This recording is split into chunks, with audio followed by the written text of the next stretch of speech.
Assalamualaikum warahmatullahi wabarakatuh. Pemirsa, selamat malam. Apa kabar Anda? Selamat menjalankan ibadah puasa dan di malam hari ini kami hadir menjumpai Anda dalam dialog khusus. Pemirsa, setiap 1 Mei diperingati sebagai Hari Buruh, sebuah momentum bagi saudara-saudara kita, kaum pekerja, kaum buruh untuk bisa berjuang, mempertahankan dan juga meminta hak-haknya yang harusnya didapatkannya. Ini juga sekaligus merupakan sebuah momentum bagi segenap stakeholder terkait untuk bisa berkontribusi menciptakan iklim berusaha yang kondusif sehingga kita semuanya sama-sama bisa membangun bangsa dan negara. Untuk itulah malam hari ini kami menghadirkan dialog khusus dengan tema May Day is Built Together bersama membangun Indonesia. Namun seperti apakah pelaksanaan atau peringatan May Day tahun 2021 ini mengingat saat ini kita sedang berada di tengah pandemi. Nah, kira-kira akan seperti apa dan apa yang boleh, apa yang sebaiknya tidak dilakukan dan adakah hal-hal penting yang nantinya ada isu-isu tertentu yang akan diangkat pada peringatan Hari Buruh tahun 2021 ini. Dan bersama saya sebuah kehormatan tersendiri karena telah hadir tamu-tamu yang sangat istimewa. Di samping sebelah kiri saya telah hadir Kepala Dinas Tenaga Kerja dan Transmigrasi Provinsi Jawa Timur, Bapak Dr. Himawan S. Subagio SHMH. Selamat malam Pak Himawan. Selamat malam Mbak. Sehat semuanya. Alhamdulillah, terima kasih banyak Pak Himawan telah berkenan hadir. Kemudian di samping Pak Himawan juga telah hadir Pak Dendi Yus Yulian. Beliau merupakan Deputi Direktur Wilayah BPJS Ketenagakerjaan Provinsi Jawa Timur. Selamat malam Pak Dendi. Terima kasih banyak. Terima kasih. Dan di samping Pak Dendi juga telah hadir Ketua DPP Apindo Jawa Timur, Pak Arief Harsono. Selamat malam Pak Arief. Malam. Dan di ujung sana yang sedang ulang tahun bersama dengan saudara-saudara kita, kaum buruh, kaum pekerja adalah Ketua DPD SPSI Jawa Timur, Pak Ahmad Fauzi. Selamat malam. Malam.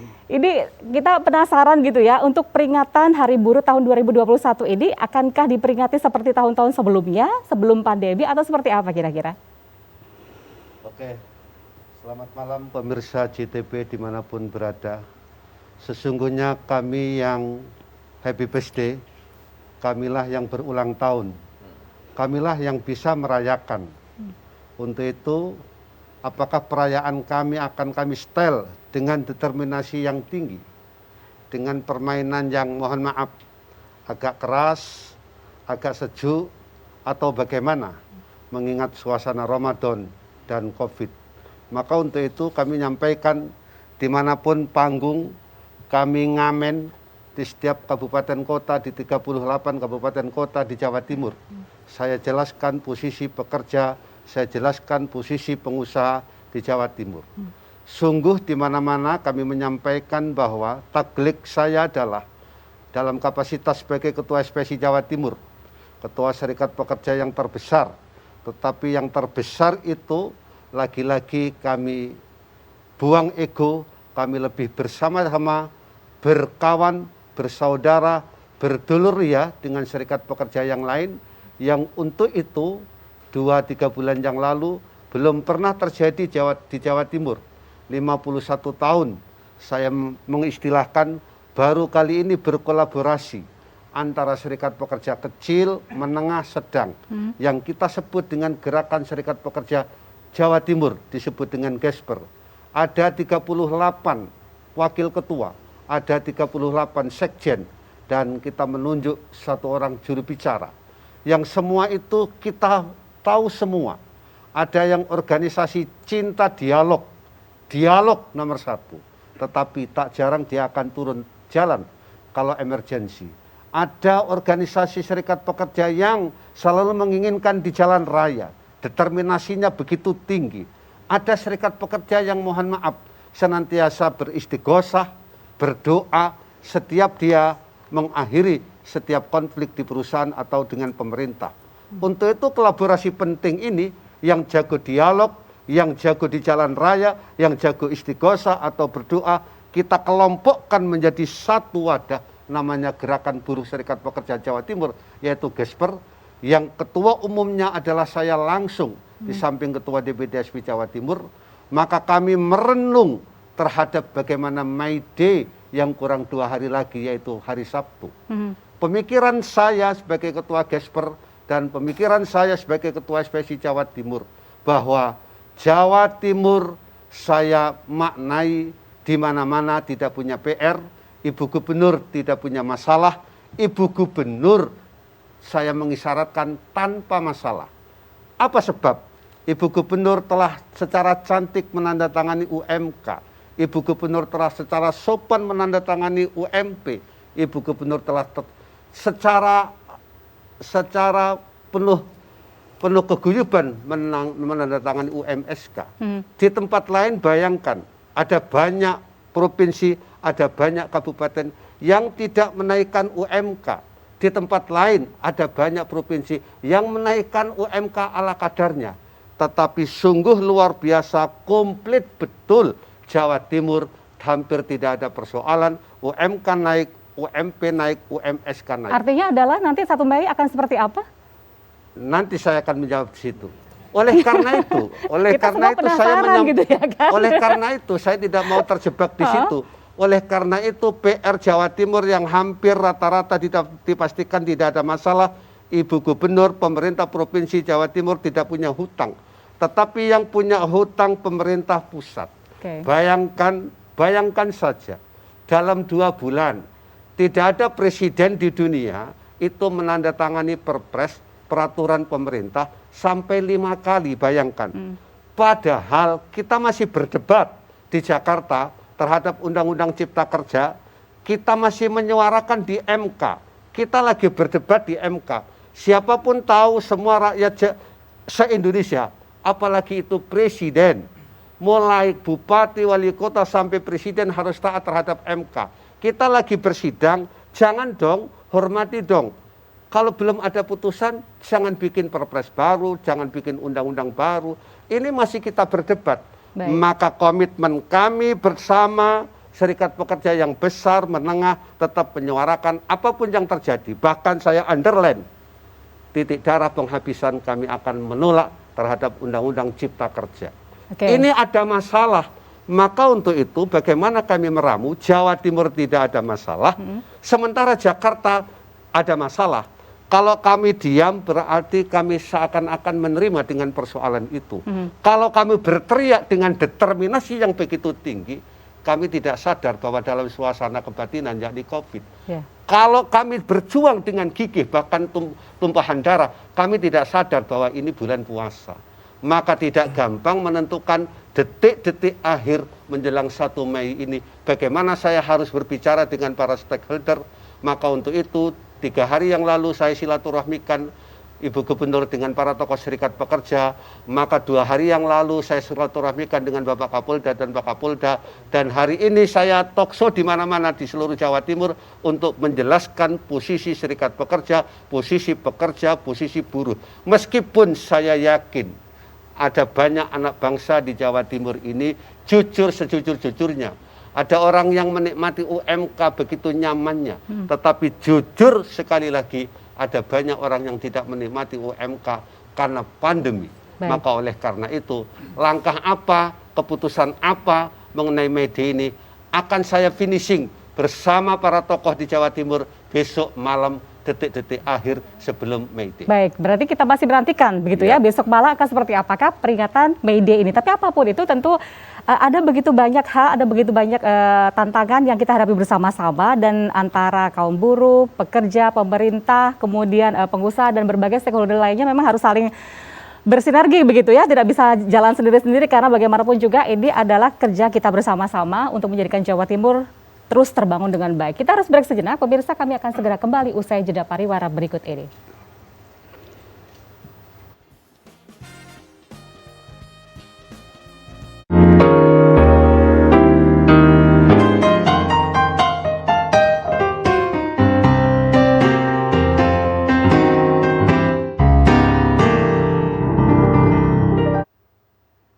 May Day is built together. Inilah momen untuk bisa membangun bersama, apapun keadaannya, apapun situasi dan kondisinya, tentu kita tidak boleh menyerah begitu ya. Sedang pandemi, mungkin banyak pekerja yang di PHK dan lain sebagainya. Dan momen 1 Mei ini akan menjadi momen untuk bisa mengekspresikan, memberikan aspirasi mereka kepada pihak-pihak terkait agar mendapatkan solusi yang terbaik. Tapi ternyata 1 Mei masih belum tahu ya peringatannya akan seperti apa. Tadi seperti halnya Pak Fauzi sampaikan, tapi Anda, kita kan punya plan A, plan B ya Pak Imawan S. Subagio. Anda misalnya teman-teman kaum pekerja, kaum buruh ini nanti akan turun ke jalan. Anda misalnya seperti itu, apakah memang secara peraturan diperbolehkan apa yang boleh, apa yang tidak boleh, atau bagaimana pemerintah Provinsi Jawa Timur memfasilitasinya agar aspirasi tetap bisa tersalurkan, tapi juga tetap aman, karena sekarang posisinya sedang COVID nih Pak? Baik, terima kasih Mbak Emil. Jadi terima kasih Pak Fauzi dan Pak Rif, Pak Denny, malam hari ini menyertai kami dalam rangka persiapan May Day, dan kami sudah bertemu beberapa kali dengan teman-teman serikat, dan intinya pesan Ibu Gubernur saling memahami kondisi dan situasi menjadi penting. Karena apa? Karena kita tahu bahwa sekarang ini pemerintah Provinsi Jawa Timur sedang gencar-gencarnya untuk menjaga supaya COVID-19 ini tidak makin naik. Dan catatan hari ini mulai 3 hari yang lalu itu sudah naik terus sampai hari ini. Itu artinya bahwa May Day dalam bulan puasa dan bersamaan dengan hari raya ini memang tahun yang lalu itu 69% naiknya. Tahun lalu 2020. Nah 2021 ini harapan kita bersama bahwa teman-teman bisa merayakan May Day dengan tetap menyampaikan aspirasinya dengan cara-cara yang tidak melanggar protokol kesehatan dan tidak menimbulkan akibat yang besar dalam penanganan COVID. Itu sebabnya harapannya sebenarnya teman-teman itu cukup kemudian melakukan perayaan itu di tempat kerja masing-masing, kemudian di sana bisa dengan protokol kesehatan tidak berkumpul menjadi satu. Tidak seperti tahun-tahun sebelumnya, sebelum pandemi begitu itu ya? harapan kita. Itu sebabnya apa yang disampaikan Pak Fauzi bahwa sebenarnya May Day ini kalau di Jawa Timur tidak ada permintaan teman-teman serikat yang belum dipenuhi oleh Ibu Gubernur. Jadi semuanya sudah, itu sebabnya kalau Ibu Gubernur sudah memberikan semuanya, Ibu Gubernur berharap bahwa saling pemahaman dengan saling memahami persoalan ini bisa juga diterima oleh kawan-kawan. Nah, secara khusus memang sekarang ini di tahun 2021 itu bagi pekerja di Indonesia dan seluruh Jawa Timur itu kita dedikasikan sebenarnya mengenai social security. Supaya apa? Supaya di tengah-tengah pandemi dengan berbagai persoalan ini jaminan terhadap pekerja itu menjadi lebih baik. Apakah pekerjanya, apakah keluarganya, itu menjadi sangat penting. Dan dengan regulasi-regulasi yang baru ini sebenarnya pemerintah pusat memerintahkan kepada Ibu Gubernur untuk segera mengkoordinasikan mengenai pelaksanaan jaminan sosial itu. Itu sebabnya saya di beberapa hari ini bersama Pak Denny ini merumuskan berbagai skema dan regulasi baru yang akan kita dedikasikan khusus untuk pekerja di Jawa Timur supaya nanti jaminan sosialnya bisa di-cover dengan baik. Nah, itu sebabnya himbauan saya kepada teman-teman serikat dan yang lain, mari Bapak Ibu pekerja dan seluruh pemimpin serikat bisa memahami situasi ini. Dan sekarang ini sangat luar biasa saya kira. Boleh dicek lah nanti mengenai persoalan COVID ini. Apalagi dalam minggu-minggu ini juga kita menangani pekerja migran yang hadir dari luar negeri, Mbak Emil. Dan ini luar biasa. Jadi supaya tidak terjadi persoalan-persoalan dalam persoalan COVID, menurut hemat saya sebaiknya itu dirayakan dengan satu target usulan-usulan konkret nanti dideklarasikan bersama. Itu yang paling saya mungkin cukup para pemimpin yang datang, kemudian di mana kita mendeklarasikan Jawa Timur mau seperti apa di 1 Mei yang berpikir sebagai build together itu. Membangun bersama saya kira itu perlu kita perkuat sinergi, dan hari ini saya kira nanti ada pengusaha juga. Itu sebabnya di masa Ramadan saya kira kita melakukan sesuatu yang positif untuk Jawa Timur, mudah-mudahan itu menjadi bagian dari sedekahnya kawan-kawan pekerja dan yang lain dengan melakukan ini sebagai amalan yang kemudian menjadi berkah bagi hidup mereka masing-masing. Nah, ini ada kabar gembira juga, kabarnya dari BPJS Ketenagakerjaan begitu ya, dalam rangka peringatan May Day ini tahun 2021 ada kado istimewa begitu untuk para pekerja yang ada di luar sana. Boleh cerita nggak seperti apa Pak Denny? Ya, terima kasih Mbak Emil. Jadi program pemerintah yang didelegasikan kepada BPJS Kerjaan, kita sudah ketahui bahwa ada program jaminan kecelakaan kerja, ada program jaminan kematian, ada program jaminan hari tua, ada program jaminan pensiun. Nah, yang terbaru pemerintah mengeluarkan program jaminan kehilangan pekerjaan. Program jaminan kehilangan pekerjaan? Kehilangan pekerjaan. Oh, okay. Jadi program ini adalah hadiah bagi pekerja dan pemberi kerja. Kenapa disebut hadiah bagi pekerja dan pemberi kerja?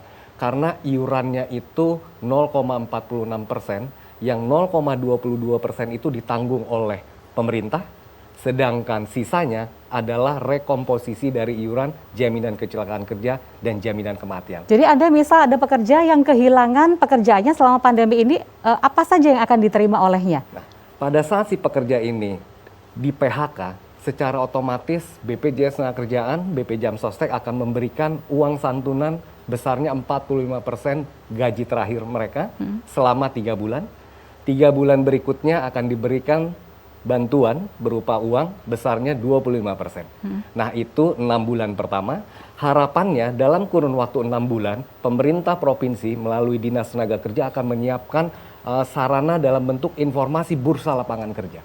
Ketika bursa lapangan pekerjaan itu tersedia, para pekerja bisa mengaksesnya, secara otomatis mereka akan mendapatkan fasilitas ketiga, yaitu pelatihan untuk meningkatkan skill mereka. Dan pelatihan ini secara gratis gitu kah? Gratis. Atau gratis ya? Jadi betul-betul ini adalah hadiah dari pemerintah kepada pemberi kerja dan pekerja, karena ini biayanya gratis, sepenuhnya ditanggung oleh pemerintah. Ada syarat dan ketentuan yang berlaku tidak? Misalnya khusus hanya untuk pekerja atau karyawan tetap, atau seperti apa? Misalnya pekerja lepas dan lain sebagainya, apakah juga itu berlaku? Syaratnya adalah mereka yang sudah ikut program Jam Sostek untuk 4 program untuk skala besar, menengah itu harus 4 program, yaitu kecelakaan kerja, kematian hari tua, dan pensiun. Secara otomatis mereka dapat program JKP. Nah, untuk skala kecil, itu mereka hanya perlu ikut 3 program, kecelakaan kerja, kematian hari tua, plus program JKN. Oleh karena itu mereka langsung dapat program JKP.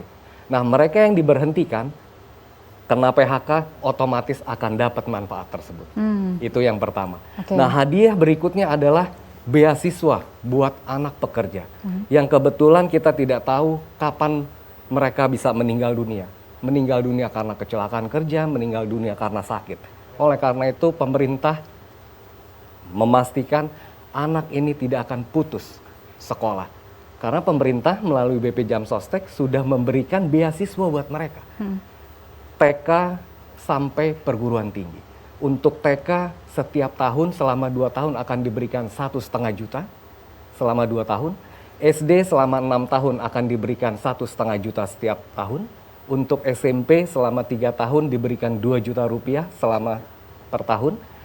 SMA 3 juta rupiah per tahun, sedangkan perguruan tinggi 12 juta per tahun sampai dengan 5 tahun. Jadi dipastikan tidak ada satupun anak-anak yang orang tuanya mengalami musibah itu putus sekolah. Sehingga apa? Konsep bagaimana kita membangun bangsa ini melalui generasi penerus itu akan terjadi. Syarat dan ketentuannya juga sama dengan yang tadi jaminan kehilangan pekerjaan tadi, Pak. Kalau ini secara otomatis mereka yang meninggal dunia karena kecelakaan kerja langsung hari itu dapat. Walaupun dia baru terdaftar 1 bulan. Bahkan baru mendaftar. Baru mendaftar, otomatis hak itu akan melekat padanya, begitu? Betul sekali, melekat pada anaknya. Nah, di Jawa Timur ini kami sudah mengidentifikasi akan membayar, sudah terbayar 2.437 anak. Mulai dari TK sampai dengan perguruan tinggi, jumlahnya mencapai 9,3 miliar. Itu yang akan kita berikan dan sudah terbayar, tertransfer sebesar 1.317 anak. Dan kami akan pastikan sebelum Lebaran ini semua sudah selesai. Ya, ini tentu kabar gembira bagi mereka yang sudah mendaftar BPJS Ketenagakerjaan begitu. Betul ya. Tapi seberapa banyak kaum pekerja yang sudah terdaftar atau didaftarkan oleh perusahaannya? Nah, kita akan lihat bersama-sama nanti bersama dengan Pak Arief juga. Kami harus break sejenak pemirsa. Jangan kemana-mana, kami kembali sesaat lagi.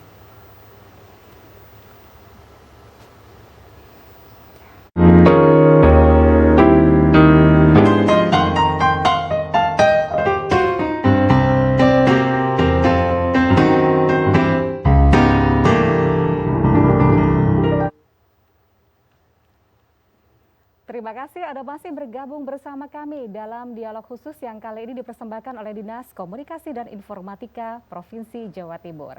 Dan terkait dengan pelaksanaan May Day 1 Mei 2021, kita tahu bahwa Hari Buruh ini merupakan momentum yang sangat luar biasa, sangat istimewa bagi kaum buruh, bagi kaum pekerja, pun juga dengan para pengusaha, karena antara pekerja dan pengusaha ini tidak bisa dilepaskan begitu ya, satu dengan yang lainnya pasti punya kepentingan dan juga hal-hal hak serta kewajibannya masing-masing, dan memang harus secara berimbang patut mendapatkan perhatian dari pemerintah gitu ya. Satu sisi menginginkan haknya, satu sisi juga harus memberikan kewajibannya. Tapi di saat pandemi seperti sekarang ini, para pengusaha juga bukan perkara yang mudah, karena pasti banyak tantangan yang dihadapi, banyak PHK yang harus dilakukan karena situasi dan kondisi dan lain sebagainya. Boleh cerita nggak Pak, kalau di Apindo sendiri seperti apa? Ada berapa banyak pengusaha di Jawa Timur yang terdampak oleh pandemi ini, Pak? Ya, terima kasih, Bu. Saya kira kalau dari anggota kami di Apindo, memang dari tahun 2020 sejak pandemik ini, memang banyak yang mengalami kesulitan. Kesulitan dalam hal, saya kira kalau tidak bisa produksi dengan baik, ada terjadi kena yang sakit dan sebagainya, kena PSBB, akibatnya kan tentunya pasti cash flow dan sebagainya menurun. Nah, tetapi pada tahun 2021 ini sudah mulai mau recovery, pelan-pelan akan recovery karena sudah mulai membaik. Apalagi ada peraturan-peraturan yang ada dari BPJS dan sebagainya. Saya kira ini akan kami sambut baik, berjalan baik. Namun untuk hari buruh besok, May Day, kami juga berharap pengusaha dengan serikat pekerja ini harus sinergi. Nggak bisa bahwa kita jalan sendiri-sendiri. Tentunya bagi pengusaha itu sudah menjadi satu kesatuan antara buruh dengan kami, itu sudah jadi satu. Tanpa buruh kita tidak bisa produksi. Tanpa pengusaha buka lapangan kerja, saya kira juga menjadi masalah. Nah, inilah yang harus sinergi. Dan kita berharap bahwa setiap saat kita melakukan sesuatu lebih baik dengan damai, berjalan dengan baik, dengan dialog dan sebagainya. Contoh soal pengusaha umpamanya tiap hari di demo sama buruhnya, tentunya dia juga jengkel juga. Usaha ditutup, kan jadi masalah besar juga. Begitu pula buruhnya tidak dilayani dengan baik, ya tentu punya kewajiban dari pengusaha. Saya kira semua ini ingin bahwa buruhnya sejahtera, tapi perusahaan maju berdasarkan buruh sejahtera. Tanpa kerjasama berdua tidak bisa terjadi. Saya kira di Jawa Timur terakhir ini kami dengan para serikat ini cukup bisa komunikasi dengan baik lah, bekerja dengan baik. Apa diputuskan Bu Gubernur, ya kami sebagai pengusaha, kami juga terima apa yang diusulkan, ya berterima walaupun mengalami kesulitan, tapi saya kira bagaimana menekan ke dalam supaya efisiensi. Nah, efisiensi itu banyak hal yang kita lakukan.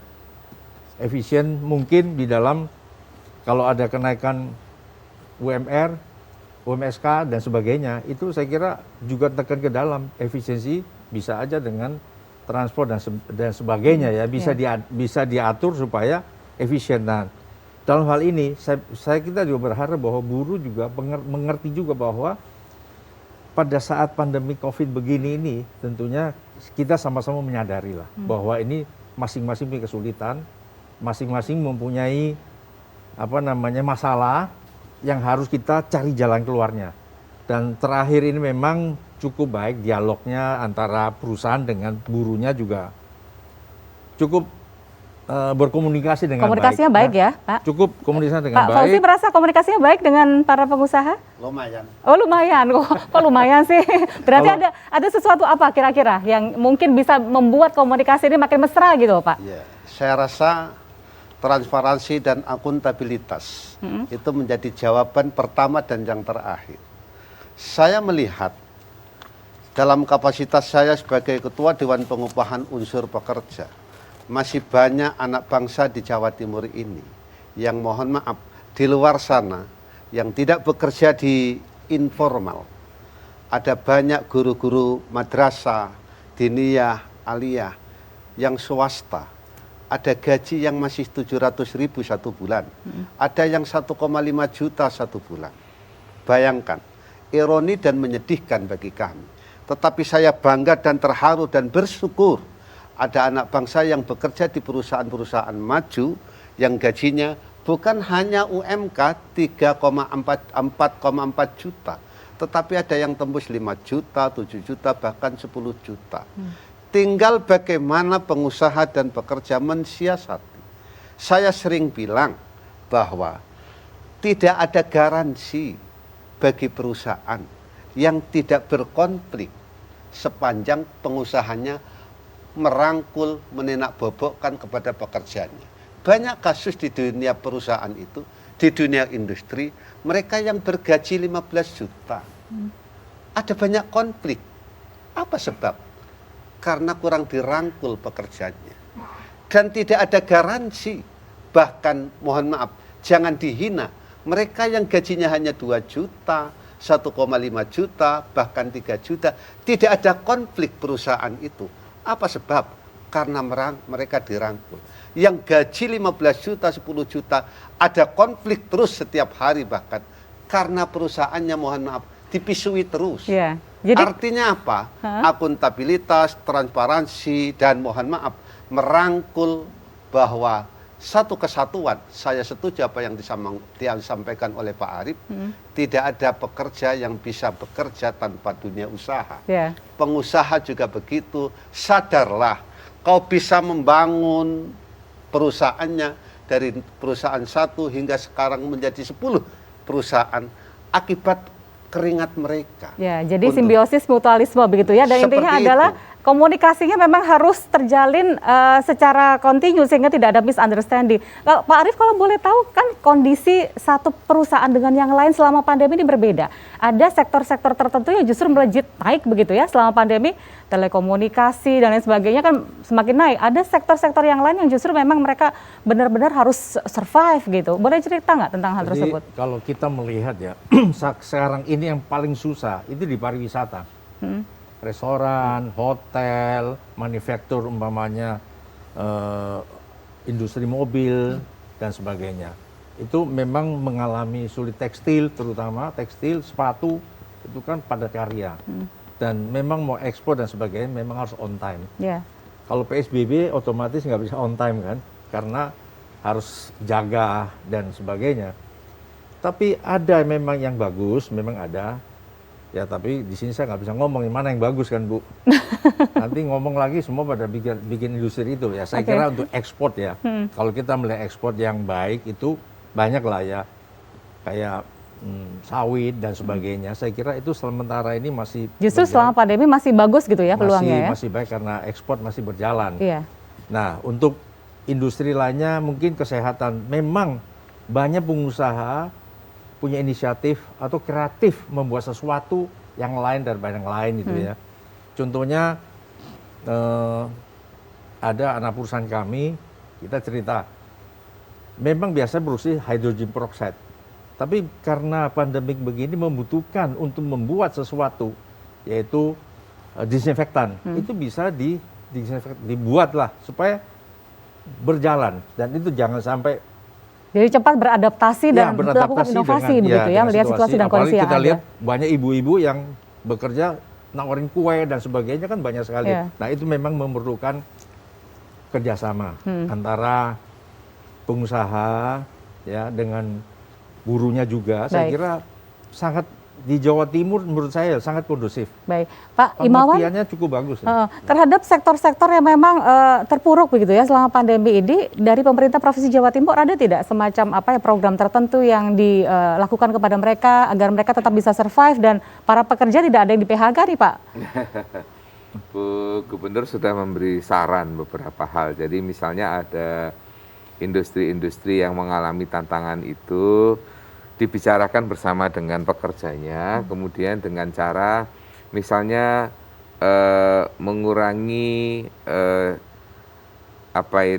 volume produksi, tapi tetap jalan dengan kemudian sebagian pekerja bisa diistirahatkan, yang lain bisa masuk. Jadi ada shift-nya itu dikurangi gitu. Jadi Karena apa? Karena kalau juga memproduksi terus sementara barang itu tidak bisa dipasarkan juga itu akan menjadi kerugian bagi pengusaha, satu. Kemudian yang kedua, para pengusaha bisa kemudian membuat inovasi-inovasi yang seperti dilakukan oleh Pak Arief sampaikan tadi. Kemudian yang ketiga, kalau ataupun memang terpaksa kemudian ada sektor-sektor tertentu yang kemudian harus merumahkan, itu yang penting dibicarakan bersama dengan pekerja. Itu. Jadi dengan cara-cara seperti itu, seperti yang dicontohkan oleh Pak Arief tadi, berbagai restoran dan hotel itu ada yang kemudian memang merumahkan. Tetapi harus dibicarakan bagaimana solusi dan yang lain. Karena memang faktanya itu nggak bisa apa-apa. Gitu. Faktanya nggak bisa apa-apa. Itu ya. Nah, ada juga kemudian yang program, kalau PHK itu ada program pelatihan lanjutan yang kita lakukan di Balai Latihan Kerja untuk mereka reskilling, mencari keahlian baru yang ini ada di pasar. Misalnya kemarin itu ada pekerja yang ngambil, ya sudah usianya hampir 50 ya ingat saya. Itu kemudian karena dia RPK, dia mengambil keterampilan audio. Lalu keterampilan, ada yang keterampilan itu memperbaiki handphone. Jadi artinya memang ini harus kita lakukan bersama-sama. Karena apa?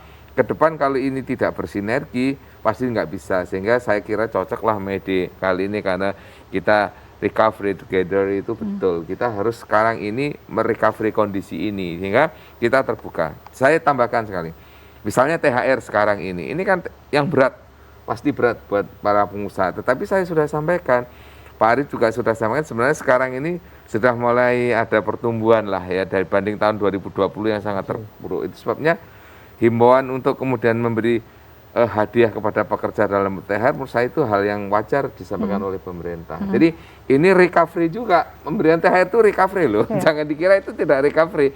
Karena kan bahagia terima THR langsung belanja.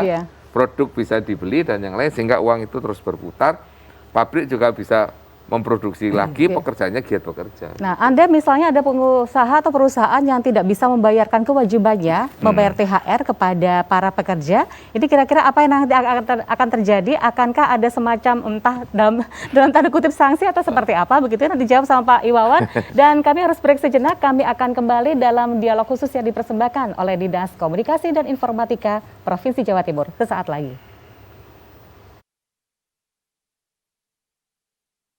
Gak kerasa.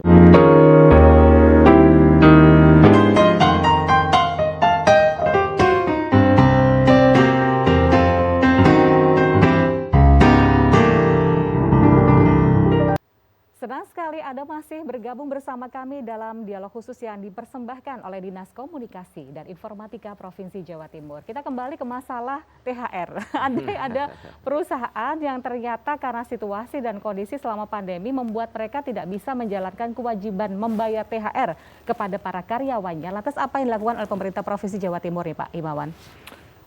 Pertama saya ingin sampaikan bahwa THR itu adalah pendapatan yang wajib berhak yang diterima oleh pekerja itu. Nah, yang kedua, THR itu adalah upah uang yang harus dibayarkan oleh pengusaha dan pengusaha tahu itu semua saya kira di dalam perencanaan keuangannya. Nah, kalau memang cash flow-nya tidak memungkinkan, yang penting transparan, dibuka saja seperti apa. Nah, ketika kemudian tidak bisa membayar hari ini ya mau seperti apa ya silahkan aja, ini kan hubungan pekerja dengan pemberi kerja. Pemerintah jangan memberi kesulitan baru, memberi sanksi kepada pengusaha itu namanya memberi kesulitan baru. Nggak ada sanksi buat pengusaha yang tidak bayar THR itu nggak ada. Lantas yang dilakukan adalah apa? Ya membina, memberi kesempatan, memfasilitasi kapan bisa bayarnya harus tetap dibayar. Tetap harus ada komunikasi, ini kapan bisa dijalankan gitu ya? Coba? Nggak ada, nggak bisa. Nggak fair juga kalau pemerintah kemudian dalam masa sulit begini memberi sanksi. Tapi boleh tidak misalnya perusahaan membayarkan kewajiban tersebut secara bertahap misalnya? Bukan saya yang membolehkan, omong aja sama pekerjanya. Jadi keputusan aja. Bersama akhirnya, kesepakatan bersama begitu ya? Iya. Itu dalam dimensi pemerintah, dalam dimensi pekerja, THR harus sekurang-kurangnya kurang 7 hari. Iya. Untuk itu ada kesulitan ngomong bro. Ngomong bro, jangan diem aja gitu ya. Maka Iya.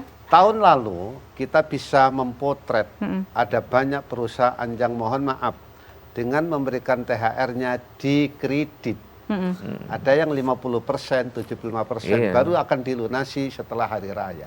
Tahun ini dengan SE Menteri yang terbaru Diharap. tidak boleh ada atas dasar pandemi perusahaan lalu menunda. Karena menurut kacamata negara, kacamata pemerintah, ekonomi ini sudah mulai Boleh. pulih, mulai stabil. Maka hak-hak pekerja yang untuk itu harus distabilkan pula.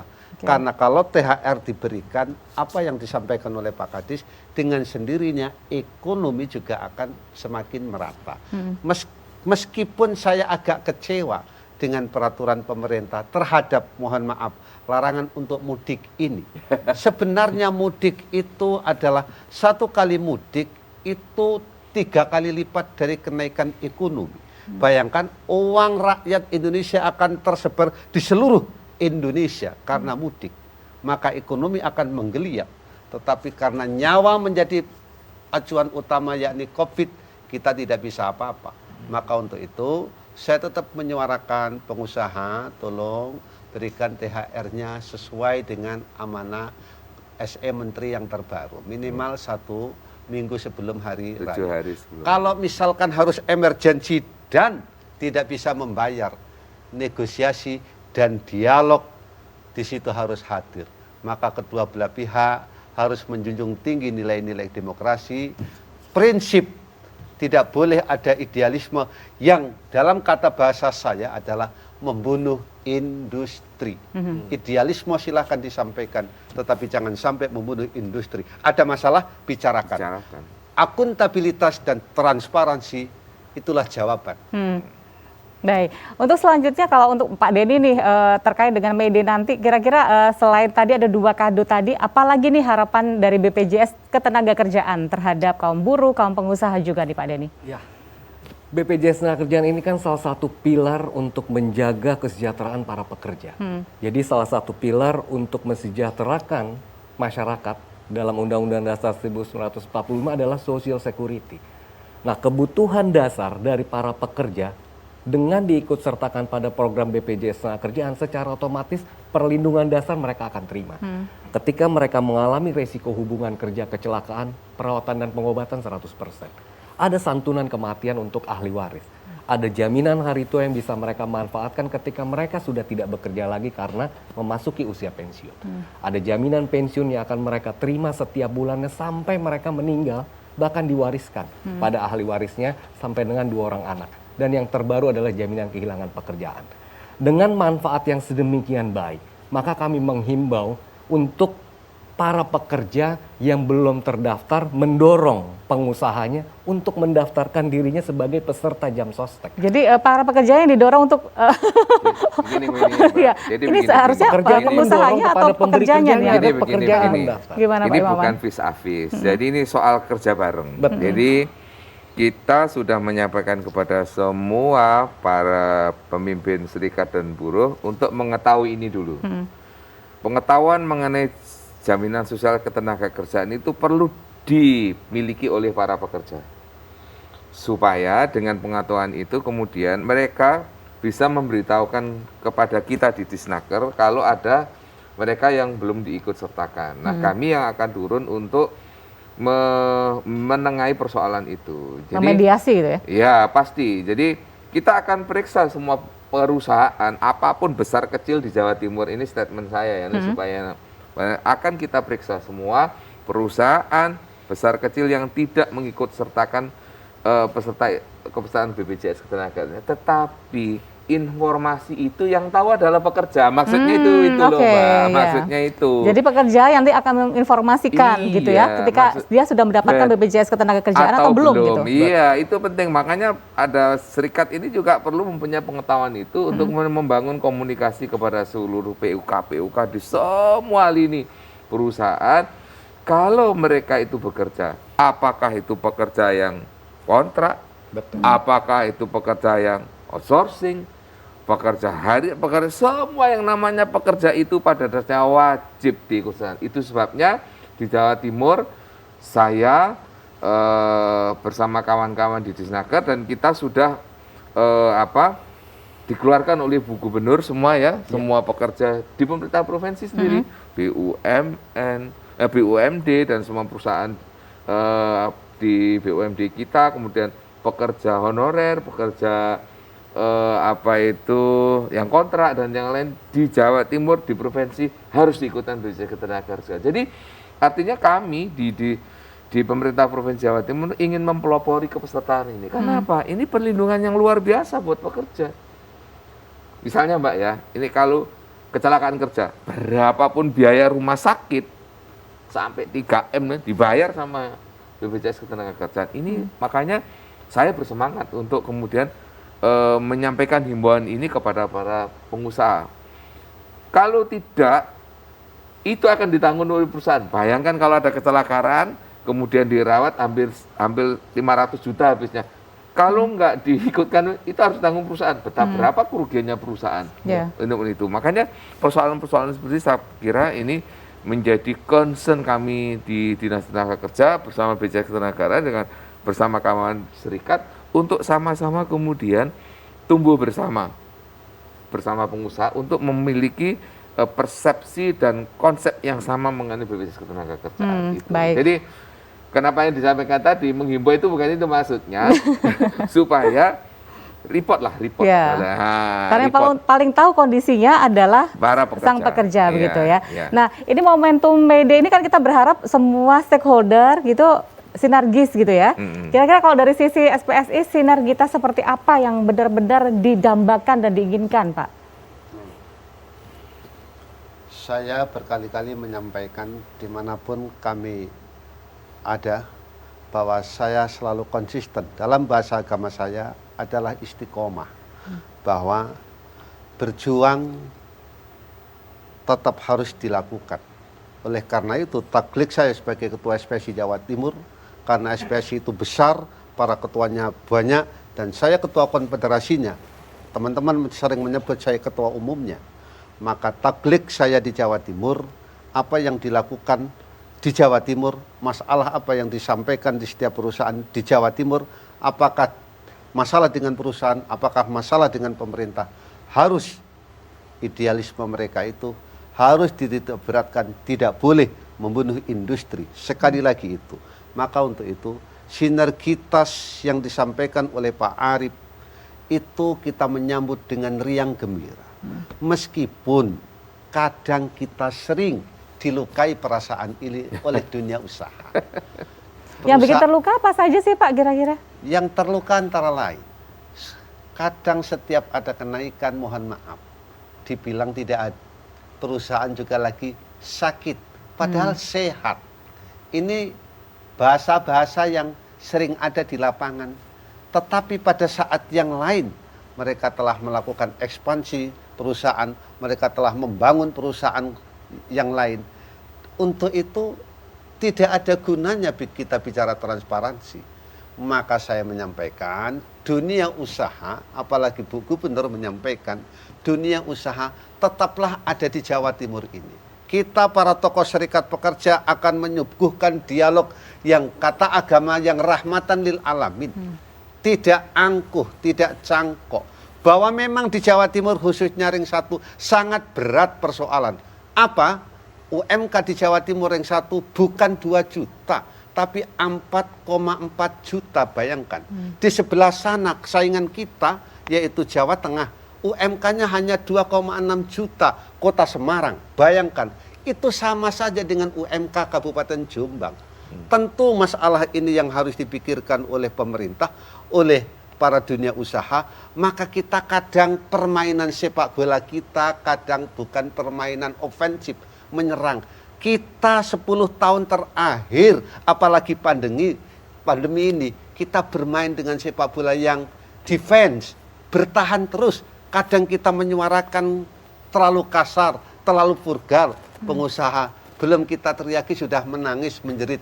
Padahal menangisnya, menjeritnya, mohon maaf, hanya air mata buaya. Gitu, tapi kan nggak semua, Pak. Begitu, maka saya sebenarnya kan bangga nggak semua, boleh dengan digarisbawahi ya, nggak semua saya kan ya? bangga dengan Pak Arif dan akuntabilitasnya mulai bagus, saya Oke. bangga. Walaupun kadang di miss call, di telepon, 18 kali tidak pernah Bapak jangan miss call, telepon beneran, Iya. Pak. Untuk itu saya tetap menyambut riang gembira Iya. dalam rangka May Day. Nyawa mohon maaf sekali lagi menjadi tujuan utama dalam rangka menyuarakan May Day. Artinya apa? Covid. Suasana Ramadan menjadi kebatinan kami untuk tetap kita pertimbangkan dalam suasana ini. Baik. Bagaimana besok di May Day itu kita akan tentukan di Injirut Time. Baik, kita akan tunggu besok malam gitu ya. Itu tadi kata hati dari SPSI. Lantas bagaimana kata hati pengusaha gitu ya. Nanti Pak Arif akan mewakili pengusaha-pengusaha yang lainnya. Tapi kita harus break sejenak. Kami akan hadirkan dialog khusus yang dipersembahkan oleh Dinas Komunikasi dan Informatika Provinsi Jawa Timur sesaat lagi.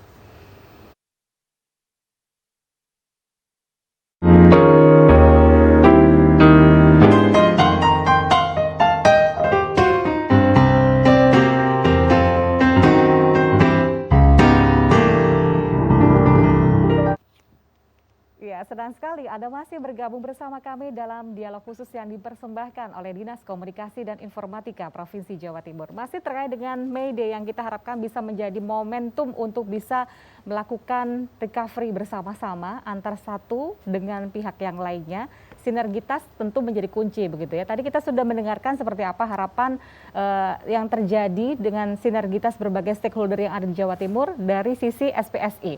Kalau dari sisi pengusaha seperti apa, Pak? Harapannya apa dengan momentum May Day ini, Pak? Sebenarnya Bu, kita itu saya kira terakhir ini komunikasi cukup bagus ya. Apa yang disampaikan oleh Pak Fauzi maupun dari Pak Himawan. Saya kira ini sudah lumayan bagus lah ya dibandingkan 5 tahun yang lalu ya. 5 tahun terakhir ini sudah kelihatannya baik dan memang komunikasi.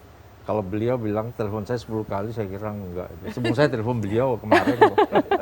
Ini mungkin sedang ada guyon. Lagi syuting kayak gini kan nggak bisa terima telepon gitu ya. Tapi kita berpikir ya, apa yang disampaikan oleh Pak Fauzi kepada kita, saya kira pengusaha memang ada yang mengalami kesulitan, ada mungkin kemungkinan ya, ada yang pura-pura sakit ya. Nah, itu kita nggak bisa tahu.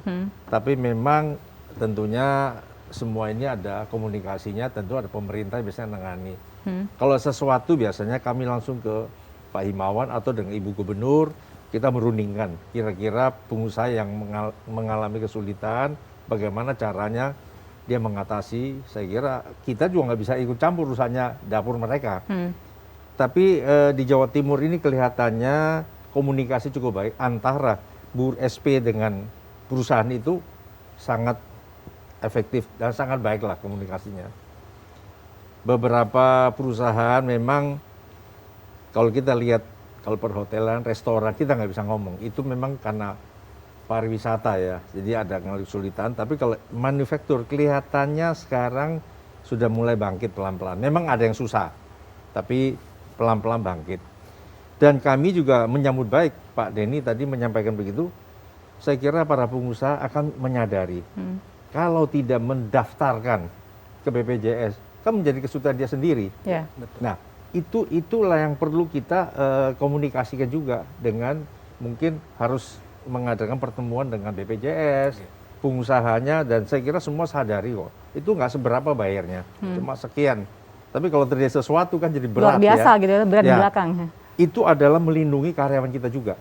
Kita harus melindungi dan memang ini sinergi yang harus dilakukan. Kalau kita buka lapangan kerja, tidak ada buruh juga susah. Tanpa kami juga saya kira juga nggak bisa kan gitu ya. Ini loh yang perlu kita lakukan. Kerjasamanya ini, apalagi ada aturan pemerintah yang keluar begini baik. Ya kita sambut kok dengan baik. Semoga antara buruh dengan pengusaha, dengan pemerintah, ini bisa sinergi dengan baik kok. Saya lihat terakhir ini cukup bagus. Sejak Ibu Gubernur ini luar biasa. Pendekatannya, pembicaraan, membahasnya sangat baik sekali. Baik. Untuk Pak Denny sendiri, kalau misal ada pengusaha yang ternyata sampai sekarang masih belum mendaftarkan para pekerjanya di BPJS Ketenagakerjaan, apa yang mau disampaikan kepada mereka? Harapan kami baru saja berikan beasiswa kepada pekerja, anak pekerja. Anak ini kuliah. Kita tanya apa cita-citanya. Cita-cita saya mau jadi presiden. Orang tua saya meninggal, tapi saya tidak akan putus sekolah. Dan itu yang akan membuat saya mencapai cita-cita. Oleh karena itu, terima kasih kepada para pemberi kerja yang sudah mendaftarkan seluruh pekerjaannya pada program jaminan sosial ketenagakerjaan. Dukungan dari Bu Gubernur kepada program ini juga menjadi harapan besar para pekerja terangkat hidupnya. Kami ini kan mitra pengusaha pelindung pekerja. Segera mendaftarkan sebagai peserta jam sostek. Baik, terima kasih Pak Denny. Terakhir nih Pak Imawan, ini gongnya. Kira-kira menyambut 1 Mei 2021 agar momentum ini bisa menjadi sebuah momentum yang justru itu momentum yang positif, momentum recovery bersama, momentum membangun bersama, apa yang akan dilakukan oleh pemerintah Provinsi Jawa Timur? Baik, terima kasih. Saya kira yang paling penting sekarang itu kesepahaman. Untuk bisa recovery ini harus kesepahaman antara pemberi kerja dengan pekerja. Problem hubungan kerja itu selalu dimulai dari hulu ketika dimulai hubungan kerja. Kalau hubungan kerja ini dipastikan benar di awal, nggak akan ada masalah. Itu sebabnya momentum Mei di tahun ini, marilah kita sama-sama duduk bareng antara pekerja dan pengusaha, selesaikanlah persoalan-persoalan itu, hubungan kerja itu secara baik, termasuk hak pekerja dan yang lain, mulai upah, mulai jaminan-jaminan sosial. Kalau ada kesulitan dalam rangka mempertemukan kepentingan hubungan kerja ini, silahkan melapor ke Disnaker dan kami sudah bersama kawan-kawan siap untuk membantu. Karena momentum inilah momentum recovery hubungan kerja. Saya kira 1 Mei marilah kita jadikan momentum memperbaiki hubungan kerja antara pekerja dengan pengusaha sehingga recovery itu bisa dinikmati sepanjang mereka bekerja. Apakah jaminan sosialnya, apakah kemudian persoalan pemberian beasiswa itu harus dimulai. Itu sebabnya kalau hari ini banyak hubungan kerja yang belum tepat dan jaminan sosial, momentum 1 Mei gunakanlah sebaik-baiknya untuk memperbaiki itu. Baik, terima kasih banyak Pak Imawan, Pak Denny terima kasih, Pak Arief terima kasih, Pak Fauzi juga terima kasih. Kita masih menantikan 1 Mei akan diperingati seperti apa, tapi apapun itu kita berharap ini akan bisa membawa kemaslahatan bersama bagi teman-teman pekerja, pengusaha, dan berbagai stakeholder yang lainnya untuk Jawa Timur yang jauh lebih baik lagi. Dan pemirsa, demikianlah tadi bincang-bincang kita dalam dialog khusus. Terima kasih banyak atas kebersamaan Anda dalam acara yang dipersembahkan oleh Dinas Komunikasi dan Informatika Provinsi Jawa Timur. Saya Emil Faiza, mohon pamit undur diri. Selamat malam. Wassalamualaikum warahmatullahi wabarakatuh.